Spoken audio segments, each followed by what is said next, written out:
from Screen Junkie Studios in the heart of Los Angeles, this is Screen Junkies Movie Fights. Now your host, Andy Signore. Hello, everybody. Welcome to another awesome edition of Movie Fights. I'm so excited for these guests today, as well as this fight. We're actually doing something special today, guys. This is going to be called a No Preps Blind Fight Edition. That's right. We have three amazing competitors. I know you love them all, and they have had zero prep time. In fact, they don't even know what we're fighting. There's so many good fights, I can't even tell you what we're fighting because then they'll know. They're going to know as soon as the round starts, and they're going to have to move quick. So, guys, let's introduce you and explain how excited you are. First up, screenwriter and comic book writer Marc Andreyko. Hello, everybody. Happy Thanksgiving. Next to him, coming off his win from last appearance, it's Mike Carlson. Hey. Hashtag Botanicus. Hashtag Watto, because I brought him and he's here for support, and believe it or not, I just had this in my car. The checkered eyes are weird, too. This is actually one of two Watto masks I own. Wow. We really need to make a puppet show with you. Next, coming up, the man behind I Am Mockery, Roger Barr. Hey, guys. How's it going? Happy to have you back. Thanks. The fans have been demanding, all of you guys, actually. This is going to be a fun, weird fight, I hope. I hope we can use Watto's bristles to clean up this table afterwards, too. Look at those. It's very gross. Disturbing Very gross. The beard. Chin bristles. Hashtag chin bristles. Now, guys, before we get to the show, I just want to tell you something exciting. I know we've been talking a lot about Screen Junkies Plus. I want to let you all know that this Thanksgiving weekend, you can have a free preview. That's right. We've unlocked all of the videos. You don't need a membership. You don't need a credit card. You don't need anything. You can go to Screen Junkies Plus right now on ScreenJunkies.com or download our app and check out all of the shows. They're unlocked until this Sunday at midnight. So please go check it out. Take a gather, peruse. Hopefully you'll like what you see and sign up for a 3-month free trial. We greatly appreciate it. Enjoy your holidays and hopefully enjoy some Screen Junkies Plus programming. Now, guys, before I set this up, on the couch, I can't forget him, Mr. Dan Murrell. Dan, you defeated the competitors. You kept the belt. How are you feeling over there? Let me tell you a few more things about Sequest. I had a little time to cool off. I'm here. I'm having fun. It's nice to be back over on the couch. Not as much pressure. I do not envy these guys.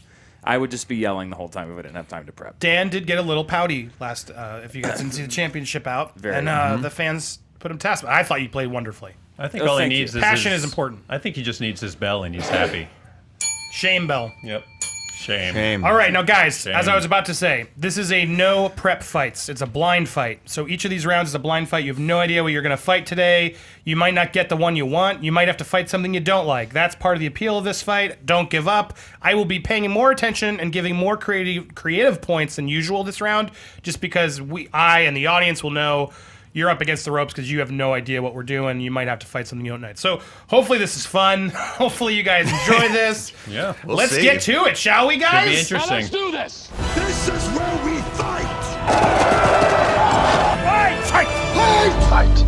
Now, round one. We drew straws ahead of how you guys came. This was a random order. That's why you're sitting where you are. So if somebody picks one you don't like, that's what happens. You got to pick another one. You can't pick the same option. And this one, I feel like there might be some trouble here for a couple people. But here it goes. Disney had already canned George Lucas's Episode 7 plans before J.J. Abrams even came aboard. That's the latest rumor. They didn't even want what he had. Whoa. They said, get out of here. We're starting over. So, of course, this allows us to ask a Star Wars question. And the first Star Wars question for round one, what is the best Star Wars movie? Mark, we're starting with you. Well, this is easy. Empire Strikes Back, of course. I feel guilty. It's such an obvious answer. It's the one movie that melds sci-fi and all those tropes of the old movie serials and the Flash Gordon stuff with real great human emotion. You're really invested in Luke with Yoda and Leia and Han. And when Han gets frozen, when I was a kid and that movie came out, we had to wait 3 years for the next one.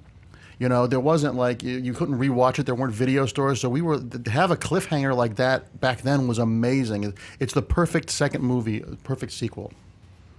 Mike, what are you going to pick? It's got to be the original Star Wars. I mean, Empire Strikes Back, it's great. We all love it. But look, let's think about this. When you're in the grocery store and you see on every cereal box one of these characters, and they're on like creamer now, like C-3PO creamer, like all of this stuff is because of the first Star Wars. This thing was a miracle that it worked because people thought it was going to be crap. It was going to be some B movie. Famously, the crew was all like rolling their eyes. This thing was going to fall apart. but it worked. It's amazing. It sets up the entire universe. It sets up all of these characters that we love, that 3 bad movies couldn't even erase our love. Like, that's how good Star Wars is. And I think the first movie doesn't get as much credit as it should, because Empire Strikes Back builds off of the first movie. Watto seems like he's falling. See, Watto agrees with me. He's pissed you didn't pick his movie. Well, he knows I have a special place in my heart for it. But anyway, Star Wars. Watto. Roger, I'm sorry. What are you picking? The Christmas special. Well, I actually have a love for the Christmas special, but that we can get into another time. Return of the Jedi. How come Return of the Jedi? Well, because it's my favorite of the 3, Andy. How come? Some would say it is. Yeah. No, actually, I really do enjoy Return of the Jedi. I think it changes things up. It's the battle on Endor is fantastic. I love the Ewoks running around. C-3PO getting worshipped like a god. I mean, there's comedy throughout the series and stuff, but this Star Wars 3, it's wrapping up everything with the humor, and it's wrapping up this giant story, and we're getting to see the culmination of Luke's training going up against Vader, and then of course the Emperor in the end, and everything. It's everything all the previous 2 movies were building up to, and that's what everyone wanted to see. So I really enjoyed it. When we're talking about a movie here, like, the first movie is a complete arc. It obviously doesn't finish the entire story, but Empire Strikes Back is a cliffhanger. It's half of a good movie. It should be Empire Strikes Back Part 1 and then Empire Strikes Back Part 2. Like, when we're talking about a film itself, Star Wars has the characters all sort of arcing, whereas we have to wait to see Return of the Jedi, which is a little less good than Empire. So that's why I think Star Wars itself as a piece is a better movie than Empire is. Well, Star Wars starts it, so it gets a lot of credit for being the originator of the franchise. But Empire Strikes Back, I think, is the movie that crosses over to more people who aren't necessarily sci-fi fans, because the emotional arcs in that story and the depth of all the characters are so intense that your mom could watch it and not be bored with the lasers and the monsters and the spaceships and stuff. She's concerned about whether the romance between Han and Leia or what Luke's situation is. Yes, there's the weird incest kiss in the beginning, but we won't talk about that. We can talk about that. Yeah, but I think Empire is the one that has the most repeat viewing. That you can rewatch it and it holds up as a great movie. The first one, although a classic, feels a little clunky, and the third one, the Ewoks are so stupid. No, the Ewoks are great. Except their great song at the end. Yes, but also Luke. Star Wars is really about Luke. I mean, that's what we're coming to here, and in the end, we're getting to see Luke actually, turn down the dark side. I mean, that's the whole big thing at the end, and I mean, that's just showing like he doesn't have to become what his father is, and we get to see Vader unmasked. That was a huge moment. That was really huge. I mean, he was this mysterious character throughout the series, and now not only have we already found out, yes, that he's his father and stuff, but we actually get to see that face. And Vader goes against his own, all this evil that he's had inside him, and he gets rid of the Emperor, which is amazing. And that's really just a great way to wrap up the whole thing. I hate to bring up my parents every week, but my parents... You should. The It's first Thanksgiving. Star Wars, like, as far as... That's the memory they have. They don't really have a memory of Empire. They don't really have a memory of Jedi. It's that first movie that made an impact. Like, my parents could give a crap about sci-fi. They never showed me any of this. I had to watch it on the USA Network for the first time at age 12. But they both have a very vivid memory of that first movie, like what that first movie did to them. And I think that is like worth a lot more even than maybe even Empire Strikes Back is technically better. But like, I feel like the cultural impact of the first Star Wars is bigger and thus like more memorable in a better movie. Well, don't forget the Ewoks. I don't forget the Ewoks. I love all of them. We have to address the cultural significance of the Ewoks. Closing marks, Roger, with go ahead, on Ewoks or anything else. If it wasn't for the Ewoks, we wouldn't have Alf. That's a good point. I'm writing that down. I deserve a point for that. You just shot yourself in the foot. No. We have a lot of love for Alf here on Screen Mark, Junkies. any closing points? I just think that Empire Strikes Back is the one that transcends all the genres. It's a genre breaker. It's a great drama. It's a great sci-fi movie. It's a great epic. I think that one has the most depth and is the most satisfying movie. Mike, final thoughts. As far as Star Wars, the Empire Strikes Back again is a great movie, but as far like Like, Star Wars gets underappreciated because all the flashy stuff is in Empire. Empire has these, like, really big, like, moments, but a lot of them are built on the back of Star Wars. Like, this stuff, I think there was just an interview with JJ where he was talking about how, like, you wouldn't be able to have some of these big moments if it weren't for that first movie. Like, waiting 3 years to find out about certain things, like you've had a time to now and like digest that Luke and all these characters, and now that we're getting these big moments of like I'm your father, they mean more because of that first movie, because it's been years since and we've sort of lived with those characters. So I feel like that first movie doesn't get as much credit, even though that's the reason we care so much about Empire Strikes Back. And Return of the Jedi is great, it's just not as good as these other two movies. Couldn't you say that about any trilogy though, that they're all built on the back of the first movie? I mean, that's well, if it's good. Potentially, yeah, but, sure. I mean, that's any first movie is like what's establishing the characters and all. I mean, sure. Yeah. All right. Dan, any cleanup you'd like to add? Not to clean up, just a couple of interesting things. Mark, you did mention Empire Strikes Back was not available on VHS. It was not released till Christmas of 1984. Yeah. So, Wow. and this is something I found that is really interesting. There's a guy that's doing something called Star Wars Ring Theory, and he went back and looked at the original reviews only for when the movies came out. So nothing that came out after. And based on the reviews, and I think this says more about reviews than anything else, number 1, Revenge of the Sith, 80%. Number 2, the original Star Wars. Then Attack of the Clones. Then Empire. Then Return of the Jedi. And Phantom Menace last. See, that's skewed though because the new trilogy, the prequels, that they could fly reporters out for press junkets and get them to meet the stars. All it's such a shell game now with like believe me, whining and dining. It's a bunch of horse crap. And But we I don't think have it's funny that people point to reviews all the time, and I guess time does a lot to people's perception of movies. Well, a lot of kids probably haven't even seen the original trilogy and all that, so there's a lot more. And ratings. Velveeta's the best-selling cheese in America. Just because it's popular, don't mean it's good. Now, all right, based on the arguments, this was tough.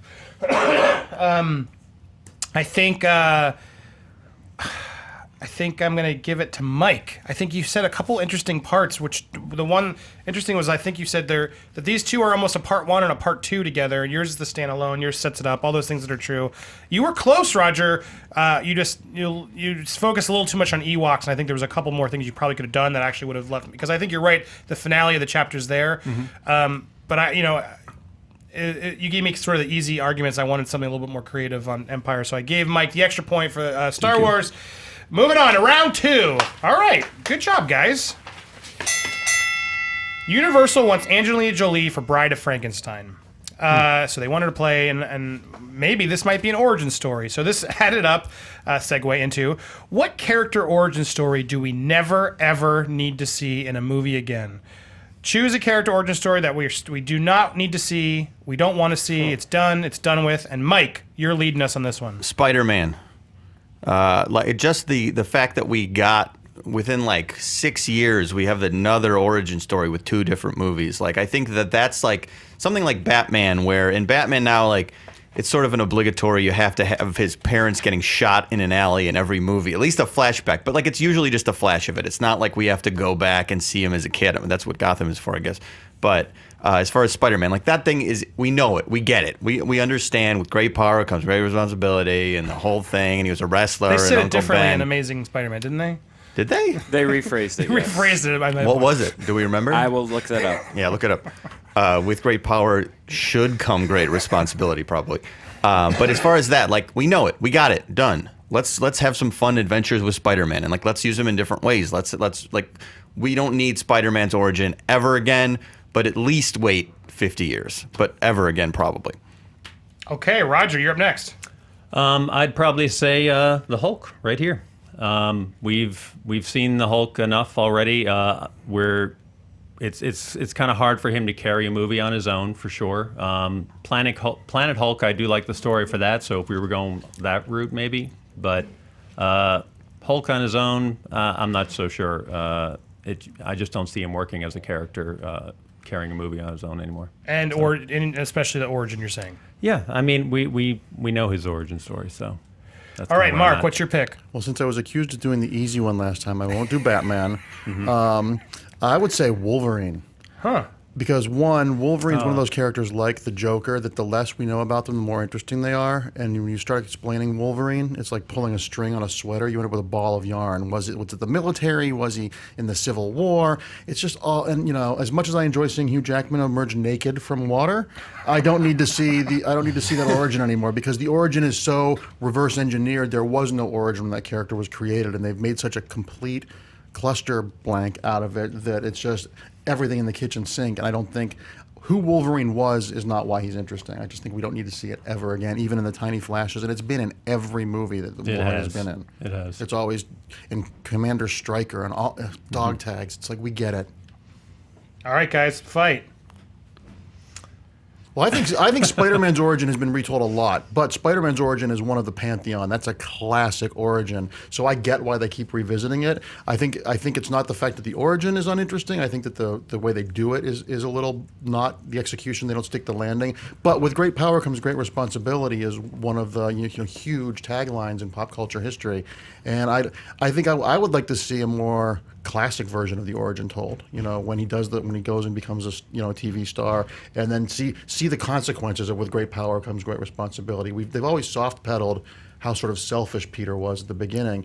I think the origin has life in it. I just don't think they've done it justice on the big screen. Well, I mean, we've like of all the ones we're talking about here, like the ones that have been retold, like literally an origin movie. I mean, I guess Wolverine's had one. No, Watto, that's enough of you. I don't like him anymore. With Spider-Man, like there has been 2 full origin Spider-Man movies. Like there's been a Wolverine Origins, but we've mostly just gotten flashes, and Wolverine's thing is confusing. But as far as like Spider-Man, like I think that it's another thing where I was saying, like you can have a flash, like he's fighting, and all of a sudden he like sees Martin or whoever's playing Uncle Ben and go like with great power, and that's it. That's all we need. We don't need the origin story. We don't need the full thing again.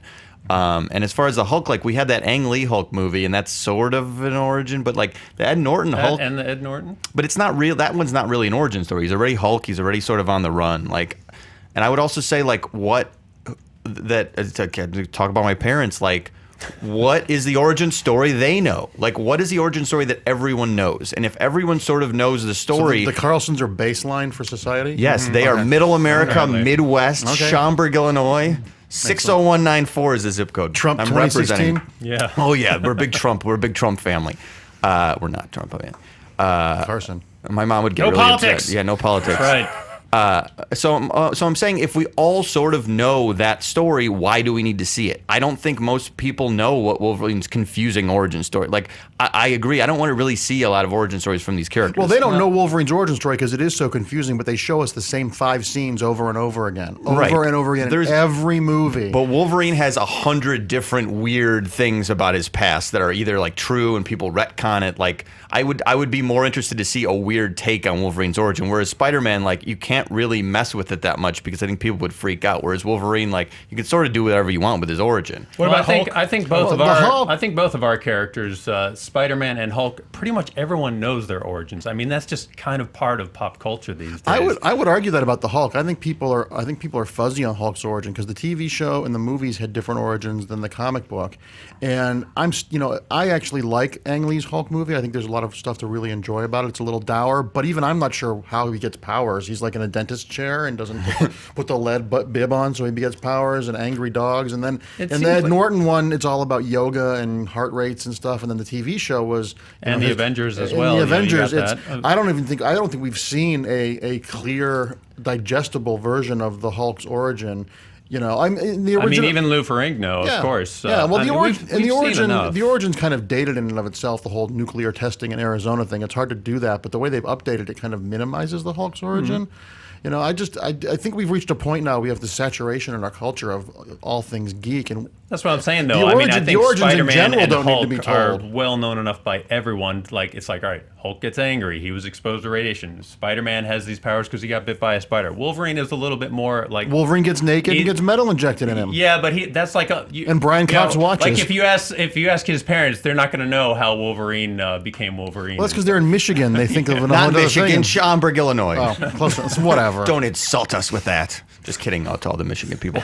But here, think about this. Just think about if you read in the trades, each one, okay, there's going to be a Wolverine story about his past, and it's going to be whatever. A Hulk story about his past. Spider-Man, it's going to be like all of these things. The one that's going to make you sort of roll your eyes and go, didn't we just do that? Is Spider-Man. Like, that's like just a gut reaction to all of it is enough for me to go, yeah, that's the one we don't want to see ever again. I think people's more reaction to Spider-Man is we don't need more Spider-Man for a while. That is honestly the thing. I think it's more the constant recasting, Right. and the lack of backbone for Sony from taking a direction and committing to it. Because we see Batman's origin in every Batman movie, even if it's just a scene of the pearls falling and the gun, and no one says, "Oh, I don't need to see that again," because it's an integral part of who Batman is. Spider-Man's origin, him being a dick and Uncle Ben dying because of it, is an important catalyst in that.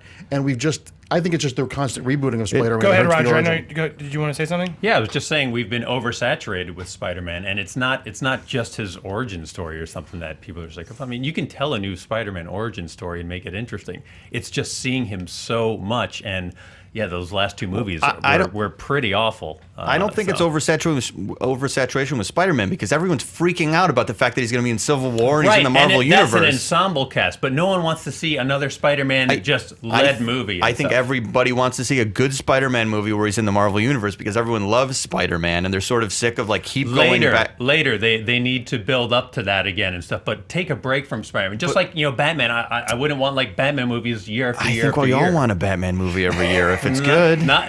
See, that's the thing. You got to take your time to craft these things. You can't just rush them out. I mean, Sony has done. There were 3 years between Batman Forever and Batman and Robin. All right, last closing. Why not the other two? I think using I've heard a lot of Spider-Man. I think using your argument, Spider-Man's the obvious, easy answer.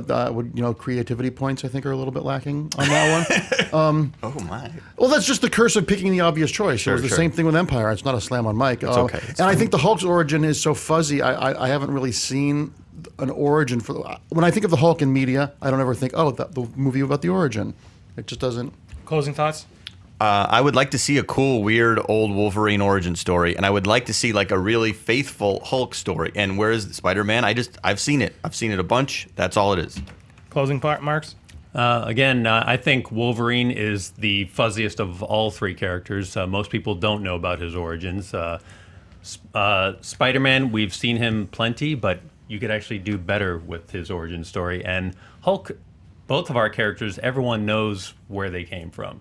And the Hulk, everyone knows he got this exposed to radiation, and now he's the Hulk. They don't need any more than that. We just want to see the Hulk destroying everyone. All right, Dan. Any thoughts? A little bit of cleanup here. The first Sam Raimi Spider-Man came out in 2002. The origin was retold 10 years later, and The Amazing Spider-Man which came out in 2012. Wolverine's origins were covered on screen in both X-Men 2 and X-Men Origins Wolverine. A little bit more extensively, obviously, in the Origins movie. Both Hulk movies that have shown pieces of the origin were closer to the television show. The origins were done over the opening credits in The Incredible Hulk. Neither movie has done the pure, quote-unquote, comic book intro of the bomb blowing up while he's trying to save Rick Jones. Kevin Feige has said that the new Spider-Man movie will not be an origin story. And the rephrase, with great power comes great responsibility, from Martin Sheen was, he was telling Peter about his father. He said, he believed that if you could do good things for other people, you had a moral obligation to do those things. Wow. What? Really? Yeah. Wow, that's wordy. I blacked out in the Really theater wordy. and just heard the original line, I guess. It's pretty much, it's the same sentiment. It's the same sentiment. But way wordier. Yeah. People are good, and you can do good things for people. So if you can do good things for people, you Remember should. this paragraph, Peter. Yes. It's like the Serenity Prayer. So here's where we stand. I think they both knocked you out, because I think they're right, Mark, in that he is the Shocking. fuzziest, and there is probably some cool origin things beyond just the coming out of the tank that you could focus on Wolverine. So I have to agree, and I think they both got you. So I'm between Mike and Roger, and I think I said I'm going to give more creative points this round, and I am. Roger gets the point. All right. It was a little easy, and I think we don't need to see Hulk. We've proven that Hulk. We just want to see him smash around. That's all we want to see. And we could use a That little is break cool. of Spider-Man for especially Origin. All right. Round 3. In honor of Netflix's new hit series, Jessica Jones, which is TV, which you can watch on TV Fights. I'm sure we'll be hitting that a lot on Tuesdays on Shrinagi's Plus. We wanted to try and tie that into the Marvel Cinematic Universe. So, Roger is starting first. What MCU franchise should Jessica Jones team up with? And that's any movie in the Marvel Cinematic Universe. Who would you want to see her team up with? I'm talking a little bit to give you a moment to think, because you're all prepping these arguments as we go. Sure. And Roger, whenever you're ready, let me know. Okay.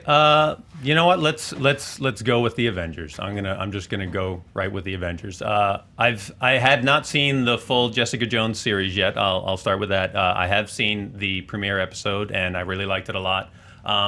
What I liked about Jessica Jones so far is that she's like a real character, a real human. It's someone that you could relate to, kind of like Bruce Willis in Unbreakable. He was kind of slowly just realized he had these powers and all, but hers is more of a tragic arc to her story, and she's kind of looking for redemption, it seems. And I kind of like the idea of her being this detective who could help out the Avengers on a much larger scale, because they're always dealing with like planetary crises, where she's dealing with more like localized stuff going on in her city. And I really like the idea of her kind of getting a bigger role and like kind of returning to her superhero roots, even if she's not becoming quite this superhero. She's actually helping them solve mysteries. She's dealt with a character who's obviously a lot like Loki, like messing with her mind and all that, so maybe she could work with that. Mark, who are you picking? Iron Man. I think they both treat alcohol and sex the same way, but they're a man and a woman. I think it would be really interesting to see her and Tony Stark go out drinking and carousing and breaking up couples and doing. I think you could do a really interesting buddy movie, but with members of the opposite sex, and we don't ever see that. I think there's something really fun there, and I think because her story is so dark and she gives into her baser urges, I think you could do a really interesting dramatic thing. That's how you could actually bring in Demon in a Bottle into the Marvel universe with her. I mean, the bad version it ends up that she's his sponsor, but there's a way to bring there's both a darkness and a comedy inherent in the Iron Man story, and I think the segue to Demon in a Bottle is someone we've already seen, and now that Marvel's tested the waters with this substance abusing, sleeping around, sort of likable hero, I think that's the way to do it. I mean, you could have Tony pick her up at a bar, and then they could be Sid and Nancy of the Marvel universe. That could be awesome. Mike. Well, that's going to horrify children, Mark. Well, did you see Jessica Jones? It's not exactly. Yeah. Right. Kids don't have Netflix. Anyway, I'm going to choose Hawkeye. Because it just makes it. I love the Matt Fraction Hawkeye series that just wrapped up a couple months ago, and it's a very street level. He pretty much buys an apartment building. He is in charge sort of tenants, but he's also fighting against the gang, and it's street level stuff. It's cool stuff, and we're starting to see more of Hawkeye in the universe. We're seeing that he's a regular guy. That's my favorite part. One of my favorite parts about Avengers 2 is that we're finally getting the Hawkeye that I like, because people are crapping on Hawkeye and I hate it. And we finally get to see like sort of Hawkeye's great humanity. So I feel like the universe Jessica Jones and Daredevil have set up is perfect for Hawkeye. It's perfect for him to get in there and for them to deal with like just stuff going on in the neighborhood, because like he has a tie to the Avengers. But my favorite Hawkeye stuff is generally when he's not dealing with like Thanos or something. He's just dealing with real life, and he's dealing with like real life threats. And I think those two characters would be perfect together. Yeah, like the threats he dealt with in Avengers 2, refinishing his kitchen. Well, that is a tough thing. It's a big house, and it's obviously a big project. And his wife, you have this great actress, Linda Cardellini, who's actually literally barefoot and pregnant in a kitchen. I think it's the country, Mark. It's the country. The grass in your feet feels really great. I think the Matt Fraction Hawkeye would be great with Jessica Jones, but that's not the one they've established in the Marvel Cinematic Universe. The Jeremy Renner Hawkeye, the more we know, he's someone the more they tell us, the less I'm interested in. I could not give two turds about the Hawkeye in those movies. He's just so bland. He's funny. He makes comments. We can separate. He makes comments. We can exactly. That's what I like. That's going to be on Jeremy Renner's comments. headstone. He made comments. We can separate the Jeremy Renner human from the character, though. Well, I'm talking about the performance. I just think that Hawkeye is just so bland. In the first movie, he's literally possessed the whole time, so he's a complete cipher. And in the second movie, he's got texture. He's got kids, and he likes to refinish things and watch HGTV.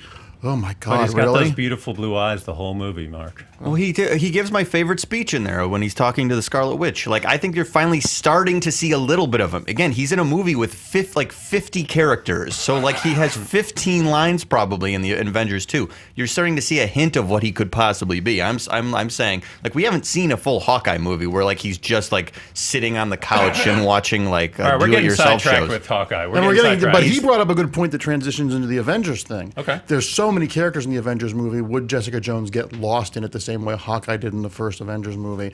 And Jessica Jones is such a different flavor than the way they've established. I mean, the TV universe, the Netflix universe is so much darker. It's 180 degrees different from the cinematic universe. And would she get lost? I think she would. I think her character is so rich, and you care about her the non-heroic stuff she's doing, that you want to see her interact one-on-one with a character. I think in one of those movies, it's just. Oh, I think the Avengers have actually done a very good job balancing like the roles of everyone in their movies. They're given equal screen time to pretty much most of the characters. And I don't think Jessica Jones. We don't need to see her like in another gritty, street level kind of thing. We're already getting that on Netflix. We want to see her in something more, like bringing her up a little bit more. And I could totally see her. The top floor of Stark Tower with Tony Stark. Yeah. Let's talk about your like hell ride to rehab here, because like this thing, like that's not like Tony Stark. They're sort of playing him because the MCU is a very light thing. Like. They're not gonna. Tony Stark's alcoholism so far has been fun alcoholism, and like that's how they try to treat it in the Marvel universe. Like to see the sure, absolutely. But look at the Netflix shows. The Netflix shows are so dark, and if they want to blend these two worlds, Jessica Jones and Tony Stark intersecting is the way to blend those two worlds. I think gradually, because yes, the cinematic universe is definitely much more populist and much more Disney than the TV universe. But if we're gonna blend them, I think. Tony Stark and the alcoholism, that's such an iconic story. People actually outside of comics know Demon in a Bottle. They know that that's sort of thing. My they know parents that know about it? But do your parents know it? They know that about Downey Jr. too. But, yeah. But no, I mean the Netflix stuff. It's dark, but there's still plenty of humor and stuff. And I think you can make a pretty easy segue into any of the movies with these characters, just like with Daredevil. Watch a couple more episodes of Jessica Jones. Yeah, no, it's a very sexual show. Rape is a huge part of her journey. It's dark. It makes Daredevil look like the Ben Affleck Daredevil.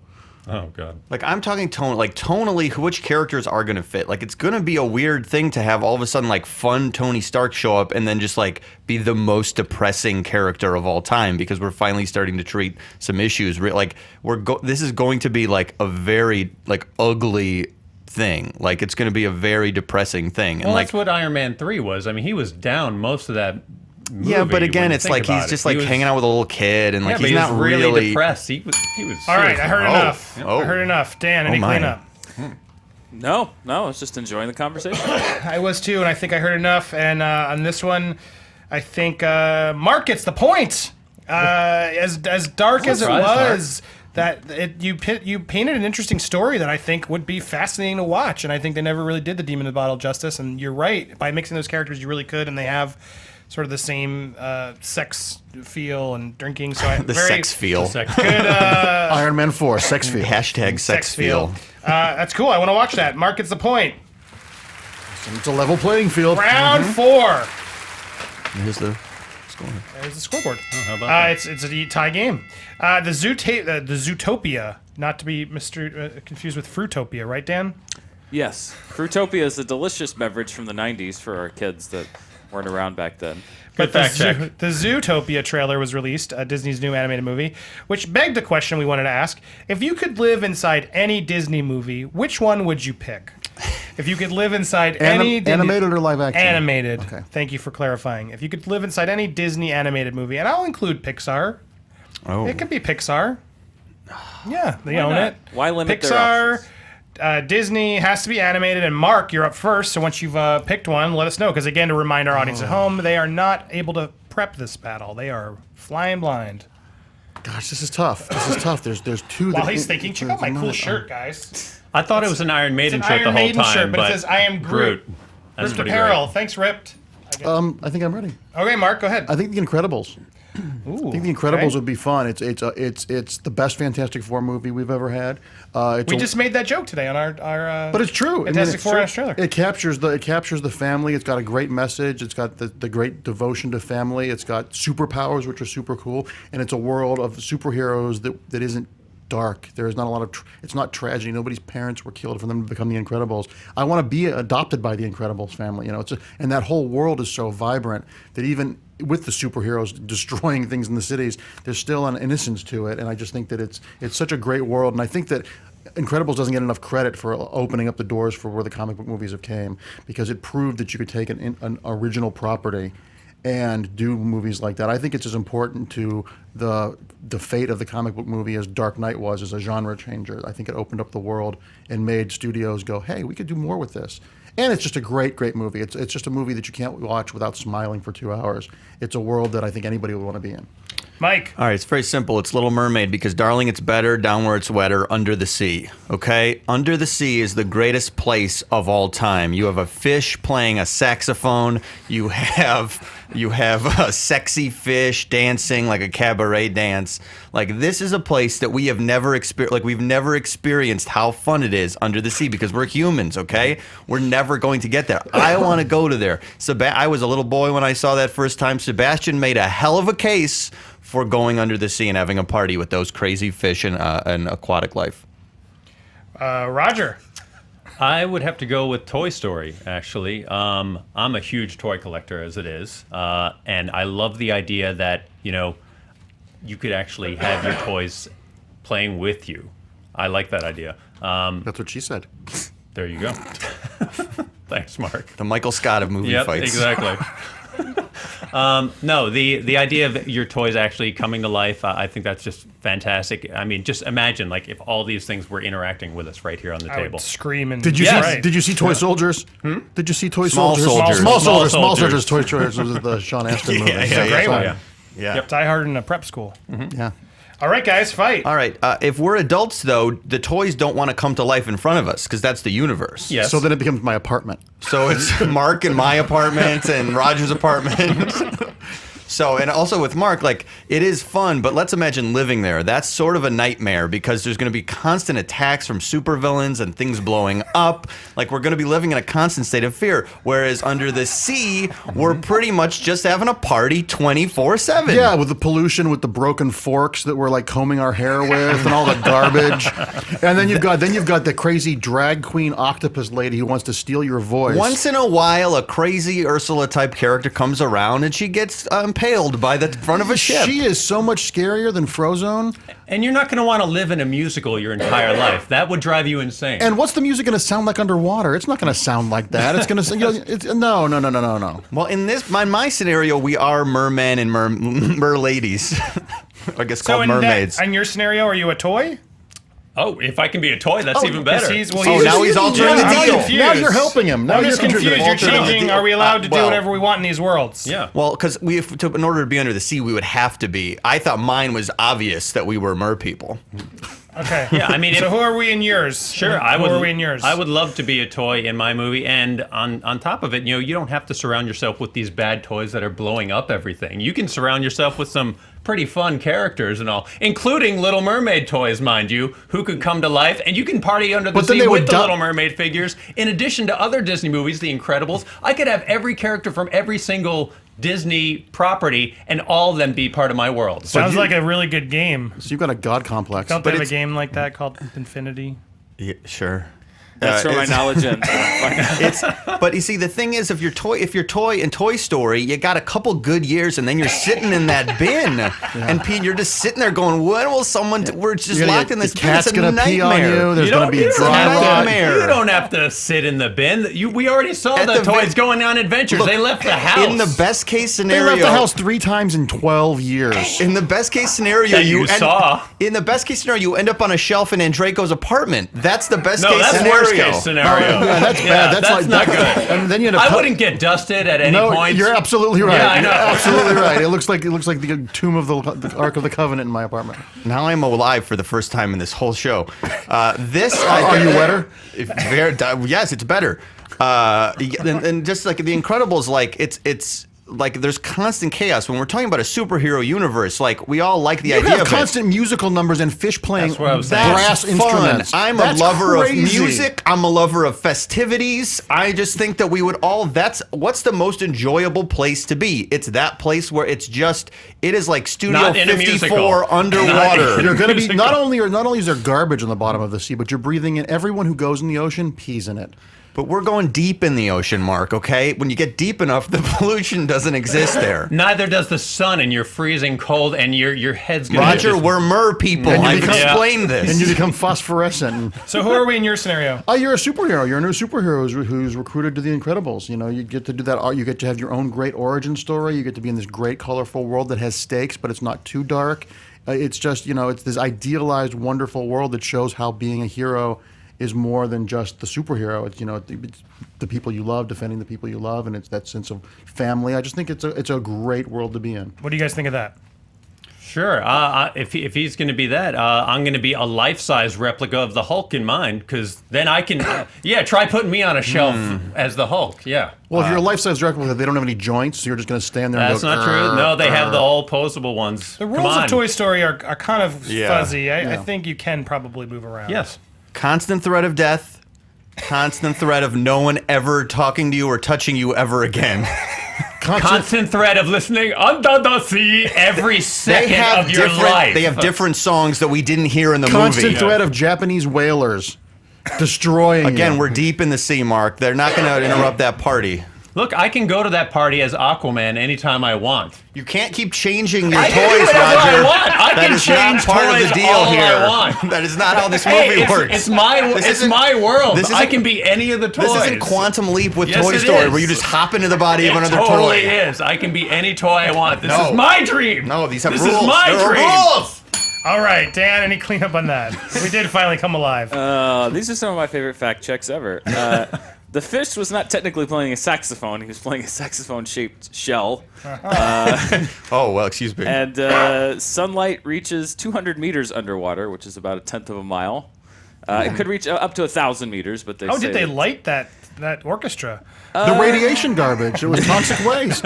And yes, Disney Infinity includes mostly Pixar and recent Disney movies. There's Pirates of the Caribbean in there, too. The only classic animated film is Fantasia, currently in the Disney Infinity universe. Notice no fact checking on the Toy Story stuff, because everything I said is 100% Because accurate. there are no Well, provable facts in the You Toy were Story close, universe. but you were all close, and you brought up superhero, which helped a lot. But I think Mike had the strongest arguments against both of you, which was you can't keep changing toys, Roger. You got to pick a toy. You can't tell me what toy to be, Mark. And Mike. and then I think Mike, you two were close, but then he that sort of canceled you out. But then I think Mike having those facts is what deemed him over you, facts. Mark. Those creative points. So Mike gets the point. That was one of my favorite arguments we've ever done on this show. Round 5.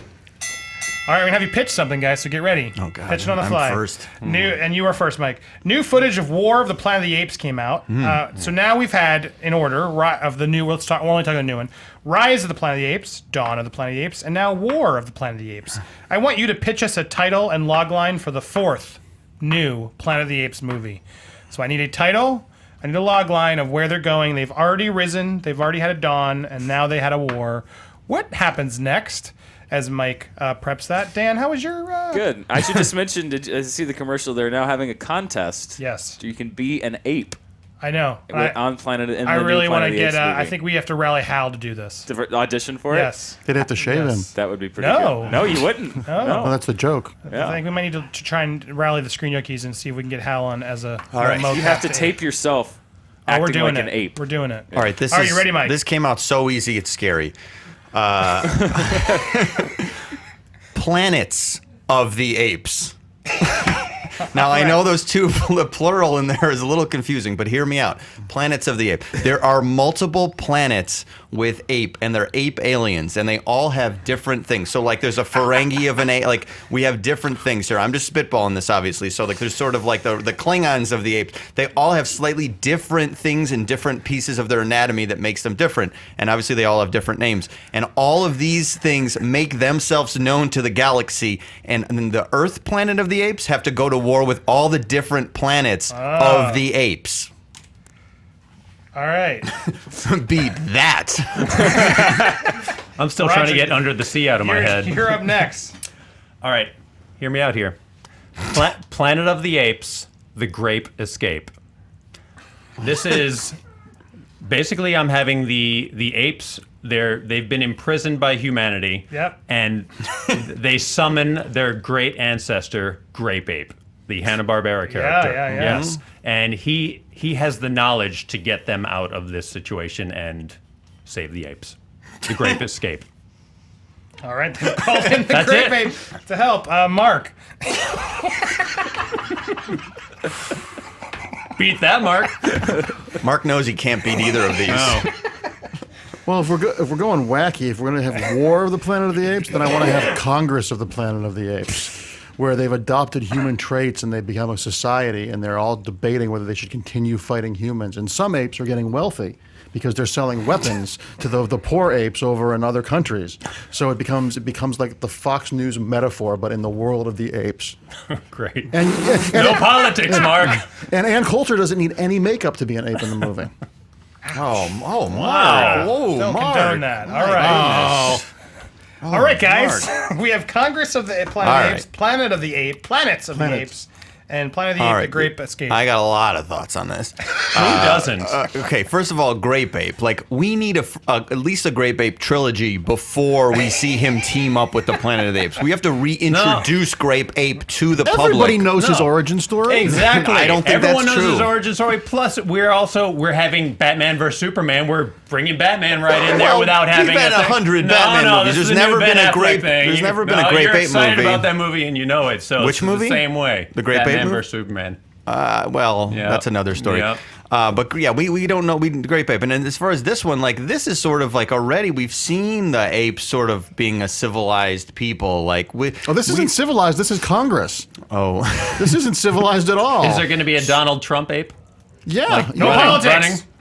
So, like, as far, like, I want apes fighting, like physically fighting. And I think that we need to take it to the next level. And the next level with everything is always space. It always has to be space. What's going on? That's. Oh, we're hearing people Okay. outside, but no. They're coming for us. You don't need to bring things to space. That's usually whenever a movie gets taken to space. That usually is the death knell. Yeah, Jason, Leprechaun. Yes, exactly. That Leprechaun is in space. Moonraker. Yeah, look, they're funny You're movies, actually- but they are pretty much what kill franchises that are doing well. But whenever Star they Wars. introduce the space thing, that is a bad thing. Grape Ape, however, has been proven time and time again. Rogers Yes. couldn't even say that with a straight face. No, of course not. But Grape Ape is a fantastic character. He's giant like King Kong, and we can have him actually causing some real harm. There is a lot of We chatter want to going see on outside a war. Star Trek. We want to see a war. All of these movies are built on war, and we need to take the war to the next Well, we level. just did. We just War of the Planet of the Apes. And it's I'm saying we need to take the war to the next level. But there's a science issue there. There aren't apes on other planets. The life forms on other planets. Their apes wouldn't be don't these- talk for either. Like they're not real talking apes Yeah, either. So but we can't talk but about the science of Planet of the Apes. I think doing something going small and doing a sort of a dark political, get some smart director, get a David O. Russell or someone to This do. is America. People don't want to go small. They want to go big. And I would like to really go big with this thing. I think it's going to be great to see different alien apes. We've never seen alien apes before, and this opens up the universe. Now we can spin each alien ape off into their own movie. This is the ultimate franchise builder. If you look at Thanos, he basically looks like an alien ape. In fact, he looks like an alien Grape ape. Yeah. Yeah. So I don't know whose point that helps, but No. Final the thoughts, point is Roger. that we've seen. Final thoughts? Yes. Final thoughts is that interjecting Grape Ape into a series of ape movies can only improve them. And taking them to space will certainly bore audiences. Taking them to Congress will put kids to sleep. So I'm just a bill. Imagine a remix of that with gorilla grunting. if you had said that earlier, maybe I would have gotten on board. But no, look, like this, I love Grape Ape is a wonderful character that needs his own at least maybe 6 movies. I've heard plenty. I'm just glad we got to talk about Grape Ape. That's pretty good. All right, The Dan. winner is no one. Dan, Yes. there's probably not much to clean up there. I'm gonna. Well, just for the kids at home who might not know about Grape Ape, he is a 40-foot tall purple ape who only says his Grape name. Ape.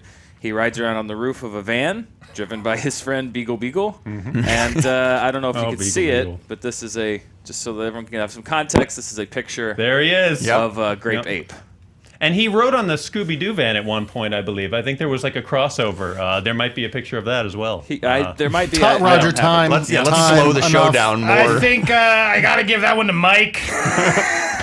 That's the only one that sort of made sense that I'd watch. As fun as the other twos were. So Mike gets the point. Thank you. All right, one more round, guys. 3 sound arguments in that round. 3 points for Mike. It was truly Sophie's which means choice. Mike is going into the speed round. Roger and Mark, you need to jockey for this point so you can get in. Okay. All right, guys, and we were starting with you, Roger. You get the advantage here. That's disadvantage, isn't it? Well, no, it depends on the question. Creed is out this weekend. So they're talking Stallone might get Oscar nomination for his supporting role in this movie. Here, it's great. I'm excited to see it. No, you didn't like it? Who is saying that? A of lot of people. people, yeah. Really? Yeah. I've seen a lot of good reviews. So, we, in honor of Stallone's new resurgence, we want to ask, what's the best Stallone movie? And you can't pick a Rocky or a Rambo. Best Stallone movie, and you can't pick a Rocky or a Rambo. Variety. Let me just think here for a minute. Variety speculating about it. LA Times. Are we allowed to Many look at, people. Are we allowed to IMDb him? You know what? I mean, yeah, I don't see why not, as Mike's already doing it. I'm going to go with Demolition Man. Wow, Roger gets points, though, for not looking up. So, Roger, okay, Demolition Man, let's hear why. Demolition Man was a fun take on, seeing what the future is going to be like. I really enjoyed it.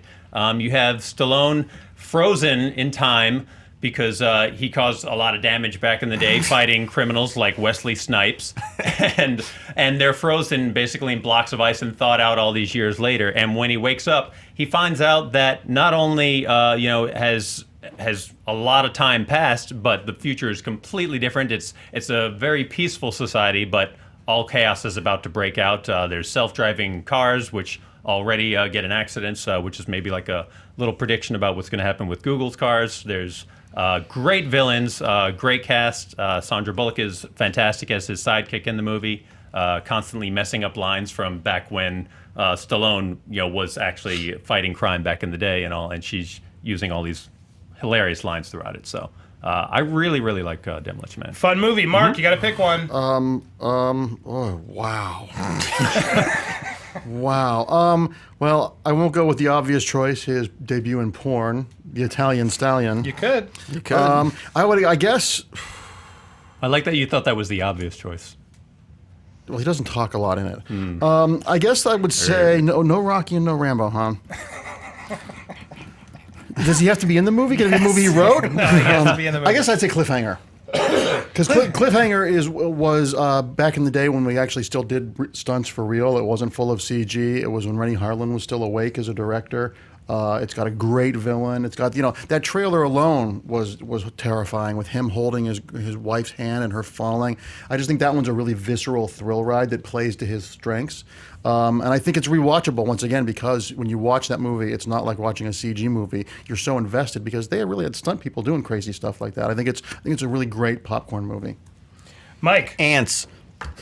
The movie Ants, CGI, 90s. I love how you both looked up IMDb and picked Cliffhanger and Ants. It's not what I would have predicted. I love it. Go ahead. Well, we're very unpredictable as far as debaters. But Ants, like we're talking about these two movies, but like Ants is something different for Stallone. It is a kids movie. It is charming. It is certainly like not remembered so well, but he is in it. Woody Allen is in it. As far Sharon as Stone, right? Sharon's, yeah, it's an all-star cast, is what we're saying. He teamed. What is the movie he was in with Sharon Stone? It's a reteaming of their The Specialist? The Specialist. Yeah. Yeah, it's sort of a sequel to The There's Specialist. a great story about the set of The Specialist. I'll tell you off camera. Thank you. So as far as it's Stallone doing something different, like we've seen him do action before, and he's done it the best in Rocky and Rambo, which is why unfairly we couldn't say any of those movies. But this is something that's just him doing something very unfairly. This is him doing something different and delighting audiences of all ages. Just for the record, I'm impressed no one picked Copland, but hey, let's keep moving. Roger. Copland is a good movie. Demolition Man. Why is that more fun than Ants and Cliffhanger? Cobra was also my second choice. Good Another one. fun one. I'd have gone with Stop Over or the My Top. Mom Were Shoot. Over the top for Dan. Okay. Oh, over Stop the or My top. Mom that's- Were Shoot. Over the top Love is over good. the top. Oscar. Yeah, Oscar. Okay, John Landis' so best Demolition film. Man. This it's a different Stallone, because this is more it's action, yes, but it also shows just how funny he can be, and I really like. But that wasn't on purpose, though. Oh yes, it was. You can't tell me like he gets out of that self-driving car when it's filled up with foam, and he goes, "I feel like a cannoli." I mean, come on, he's totally doing that. He can actually quote the movie. That's impressive. Classic line from Demolition Man. Yes, and he's eating rat burgers in it, all that kind of stuff. It's absolutely hilarious. Plus, he cannot, and this is something that is still with all of us today. Anyone who saw this movie still wants to know, how do you use the 3 seashells? We all remember the 3 seashells. This is how they've replaced toilet paper in the future with these 3 seashells, and nobody knows how to use them. And so what Stallone does, part of his humor in the movie, he keeps cussing, because cussing is banned in the future. You cannot use profanity, and every time he does, you're fined 1 credit, and a little slip of paper comes out, so that's how he gets his toilet paper. It's hilarious, it's funny, it's got great action. Wesley Snipes kills it in this movie as well as a bad guy. Chris Tucker from The Fifth Element. No. Chris Tucker is just like super goofy wacko. Wesley Snipes is a very well-trained martial artist. This probably helped out with getting the blade roll and all that. It's just a great movie, really entertaining. Mike, I need to hear more about Ants. Ants. It's a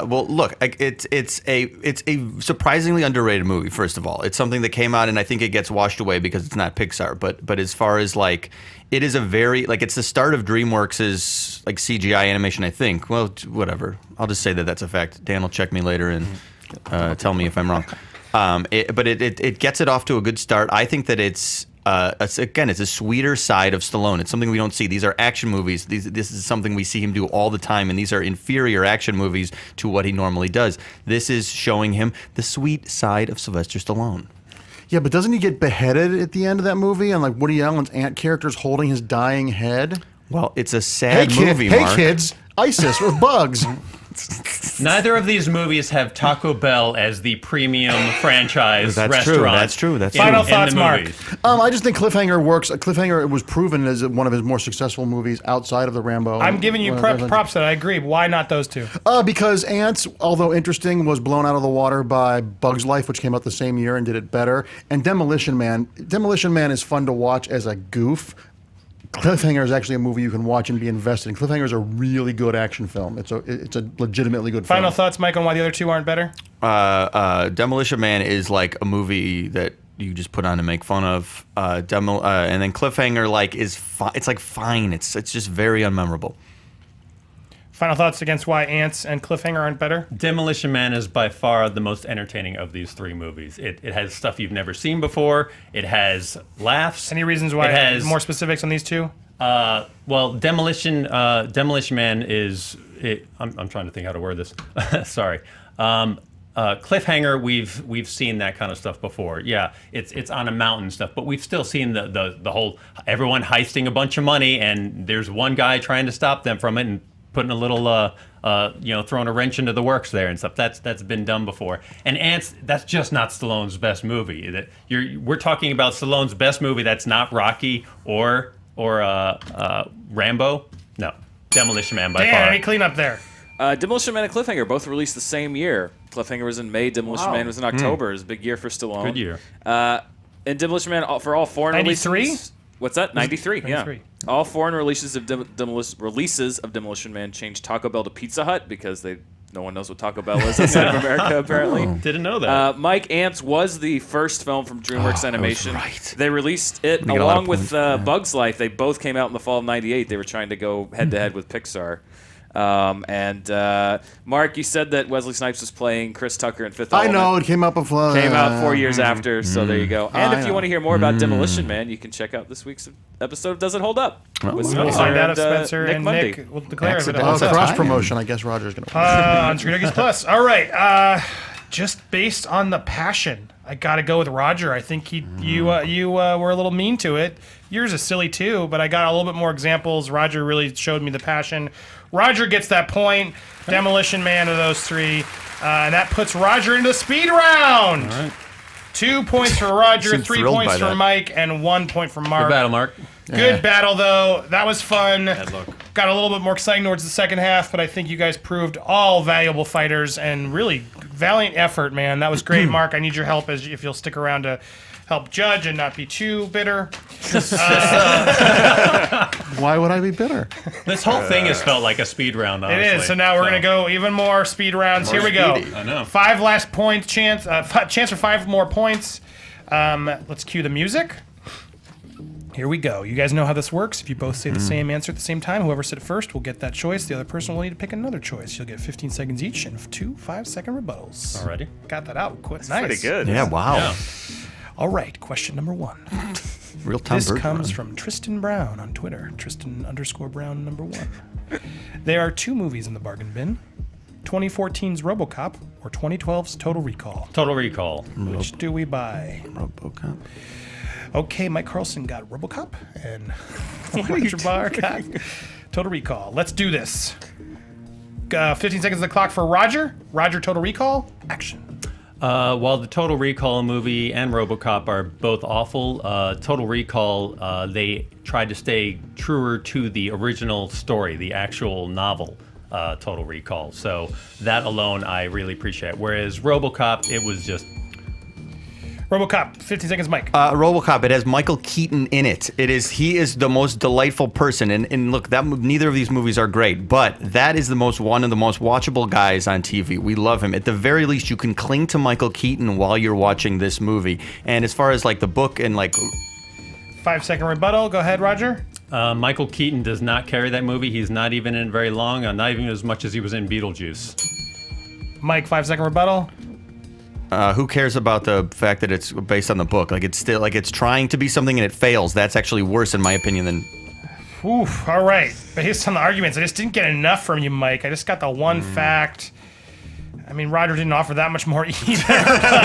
But Michael Keaton versus story, the book. I don't know. Something says I feel like I got to go with Roger on that point. Mark, based on the arguments.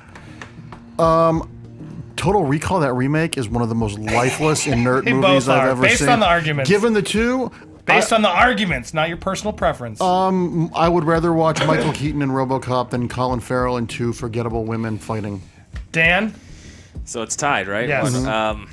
They both only made one argument, and They they did. both refuted the other's argument. So I guess I have to go with the one that carried more weight for me. I guess I'll go with Roger. Yeah, that's where I Yeah. went. All right, Roger gets the point begrudgingly. Kind of give us a little bit more, guys. The best way to win. Yeah. All right, number 2. Tell me the most over-the-top performance by Nicolas Cage. Bad Lieutenant. Over the top performance, I would have to go with Wicker Man.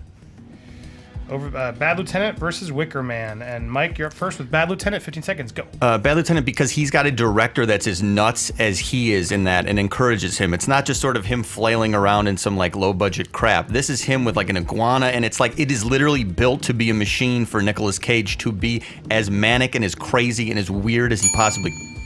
15 seconds for Wicker Man, and go. Wicker Man is pretty much what people use to refer to Nicolas Cage when he's going crazy and being a bad actor. I mean, everyone remembers, not the bees! That is crazy Nicolas Cage at the height of his insanity. Absolutely. Almost at Powers. The height of his powers. Yes. 5-second rebuttal, Mike. It's just mine is a better movie. Like that, it doesn't matter like if it's a bad movie. We're talking about a. 5-second rebuttal, Roger. That was not the question. It was the question is how crazy can he be? And that he was absolutely insane this entire movie. All right. Dan, I'm going to come to you first. Just so my judging, I wish you should just give me a couple more of the lines, Roger. Still, I think you gave me at least more crazy examples than Mike did, so I got to go with Roger. Dan? I'm with you on that one. Yeah. Mark? Does it matter? It doesn't matter. That's a better movie, but Roger had a better argument. Roger had the better argument. Okay, But you Roger. both forgot Vampire's Kiss. I haven't seen He Vampires eats Kiss. bugs Yeah, on that was screen in pretty it. bad. It's crazy. Like real bugs? Yeah, he eats cockroaches. All right, this comes I in gotta see from that. Kevin Watkin, that Kevin guy on Twitter, who asks, who is the best superhero that does not wear a cape in a movie? In a movie? Best movie superhero Spider-Man. that does not wear a cape. We have Spider-Man from Mike Carlson. Which Spider-Man? Oh, it has to be specific. Yeah, let's be specific. Spider-Man 2, Spider-Man. Okay, and Not the Amazing Roger. Spider-Man 2. Hulk in the Avengers. Hulk and Avengers. Okay, we're starting with you, Mike. Spider-Man 2, Spider-Man, go. Spider-Man, he's the universal beloved character, and that is like the best version of him we've seen on screen yet. He has all the pathos, he has all the action, he has all the humor that we want from that character, and he's literally one of the most popular characters of all time, maybe up there with Batman or Superman, and that's why that movie... 15 seconds, Hulk. Go ahead. In Avengers, we finally got the Hulk we all wanted to see. We've been waiting for it for years. It didn't happen in any of the previous ones, and he just went berserk when he finally hulked out, and we get to see him just Hulk smash, and the crowd in the theaters just erupted when we saw that. 5-second rebuttal, Mike. Hulk is like cake and ice cream. He's great, but he's not a meal. Spider-Man is a meal in that movie, and he's a delicious one. Hulk is an absolute meal because we also got the great Bruce Banner that we wanted to see, and seeing the two, perfect. Mark, I'm coming to you based on the arguments. Based on the arguments, I would say Mike. That's where I was leaning as well, Dan. I was leaning that way All as right, well. so we were all unanimous. Mike got that point, 4-4. Oh my, how many we have left? 3? 2. 2 left. 2? Oh my. Feels like a 15 thousand. more. Name me an actor. Name me an actor who Quentin Tarantino should revitalize next. Bill Cosby. Shush. That was what I was going to say.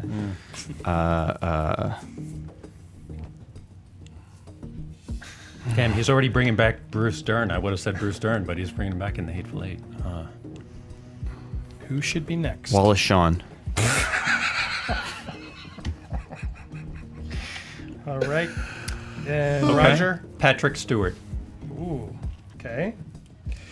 Fascinating. All right, Mike, you're up first with Wallace Shawn. For those who can we remind our audience, Dan? Inconceivable. Yes, Yes, he's Rex in Toy Yes. Story. I mentioned him when I was on Screen Junkies last. Wallace Shawn is one of the greatest character actors of all time. He has had some very memorable roles in Clueless, and even like Vegas Vacation he's memorable in. It's time for him to get in some meaty role that's in a cool genre movie and have him become the biggest star in the world in his early 70s. That's what Tarantino does best, and that's what I think the fan... Go ahead, Roger. Patrick Stewart, we all know him as Captain Picard, but we want to see him come back and do something more because everybody loves Patrick Stewart. He's a good guy. He does work for charity. He's a fantastic He's a fantastic actor. Absolutely. I cannot think of a better person to bring back and give a new role to.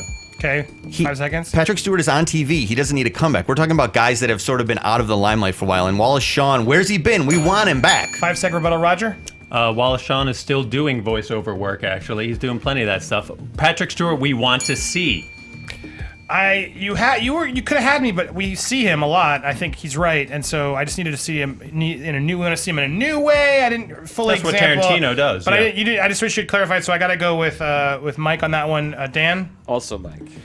Mike or Roger. Yeah, Mike, who do you pick? Yeah, Wallace Shawn, in addition to being a really great actor, is a great playwright, and I think he's got the interesting stuff that would make. I want to see more Wallace Shawn. I want to see him in a dramatic, crazy Quentin Okay, Tarantino great. So we movie. all agreed. It's now if you get this, we go to a tiebreaker. Roger, if you don't, Mike wins. You're up by 1, Mike. We're gonna do a repeat speed round question here, excluding sequels. Tell me the best movie with a number in the title. Didn't we already do this? No. You guys didn't. Okay. 7. The Fifth Element. All right, 2 new answers. 7 is up first. Mike, go ahead. 7 is amazing. It's David Fincher. It is it is one of the creepiest, most moodiest movies of all time. It has so many iconic, memorable parts of it. The ending, which I guess was that a spoiler? I can't say. Like that is something that people still joke about. People still talk about specific things and make comments and jokes about that thing. On your Watto stayed the whole time. He's my friend. All right, Fifth Element. 15 seconds. Go. The Fifth Element took sci-fi to a completely different place. This is a space opera. It's got comedy. It's got heart to it. It's got a fantastic cast, absolutely wonderful ensemble cast. It pretty much introduced the world to Mila Jovovich, and she was incredible as Lilu in it. 5 seconds, Mike. What's in the Box? Like just an iconic thing that's more memorable than anything in The Fifth Element. Great movie, but. No, it's not. Multipass is just as in the pop culture, I would say. And on top of that, The Fifth Element, All right. Tough one there. Dan. Both of you sold me on why your movie was good, but Mike, you sold me a little better on why it's still referenced today and why it's held up. So I'm going with Mike. Great. I'm giving the guest Mark. You want to solidify that, or do you think Roger did it? Roger's movie is beautiful. I think Mike's movie is more rewatchable. I think Mike 7. I think, well, he didn't really say that, but I did hear him say enough that I think Mike gets the point. Mike gets the win. Very you. close, Well done, Roger. 6-4. Or, I'm sorry, 6-4. 6-4. Mike wins our first blind fight. Wow, guys, that was interesting. We should have been blindfolded like Daredevil. I just thought that, we yeah, should have that started would've been that good. way. When season 2 of Daredevil is going to premiere, that's what we'll do. Yeah. Yes. All right. Or at least we'll have to do another blind round at some point. Yeah. All right, guys, thank you so much for reminder at home. Just please watch this weekend. You can go Screen Junkies Plus, all unlocked. You can see all of our stuff on till Sunday, this Sunday at midnight, if you want to check out some of our shows. And I want to thank everybody here. Marc Andreyko, anything you'd like to plug? Marc Andreyko on Twitter, correct? Yeah, Twitter or Facebook is a great way to follow me. I've got a couple books out: Wonder Woman 77, Mulan Revelations from Dark Horse, and some stuff that'll be announced soon. Awesome. I'm waiting. Do we have a nameplate for Marc Andreyko? There it is. Marc Andreyko on Twitter. Thank you, guys. Mike Carlson, anything you... hashtag Botanicus? Hashtag Botanicus, as always. Watch the ride video of E.T. and see. Somebody was asking me if I made that up on Twitter, and I did not. Steven Spielberg says it in the ride video. He goes, you have to help E.T.'s teacher, Botanicus. So go watch that. At Fat Carlson, Star Wars Card Trader. You know, you get it. Follow me everywhere, please. And Roger Barr, man behind iMockery at iMockery on Twitter and iMockery.com, correct? Yep, IMOCKERY. You can find me on Twitter. Also, I'm releasing a new game with Adult Swim pretty soon. That'll be coming out as a surprise announcement in December, so keep an eye out for that. Badass. And this was also a lot of fun because Mike and I and Mark also, we do this Tournament of Nerd show at UCB guys every do. month. So this is kind of like a little reunion, but Mark is usually the one judging us, so this was fun. I all was of still us. judging you. Oh, I know you were. It just didn't I know matter. you were. Hosted by our very own Hal Rudnick. You guys got to go look up Tournament Nerds. yeah. These are all regulars there. Dan Murrell on the couch at Murrell Dan. How was today's fight? It was good. I was actually going to mention Tournament of Nerds. You could tell that they both do it because as soon as that bell rings, they both just stopped, which is how that works. So it was I liked it. Yeah. No, this was a really good time. I'm glad I didn't have to do it. And yeah, you can find me at Murrell Dan on Twitter. You just had fought, so it would have been unfair. We were about to throw you in. Good bell work, Dan. Good bell work. Please follow me on Twitter at Andy Signore, Instagram. Thank you so much for watching, everybody. I hope you have a wonderful weekend, and we will be back live on Screen Junkies Plus next Thursday, and for those of you on YouTube, Saturday mornings at 10 a.m. Thank you for watching. As always, have a wonderful one. Hashtag chain bristles. Every podcast we put on YouTube comes with this kick-ass graphic listing all the topics your favorite Screen Junkies podcasters are talking about. If you click the topics, you can skip around and choose your own podcast battle royale. Go ahead, try them all. If you haven't already, subscribe to Screen Junkies on YouTube to join us for future fights. Or if you prefer to listen on iTunes, click the logo to download an audio version.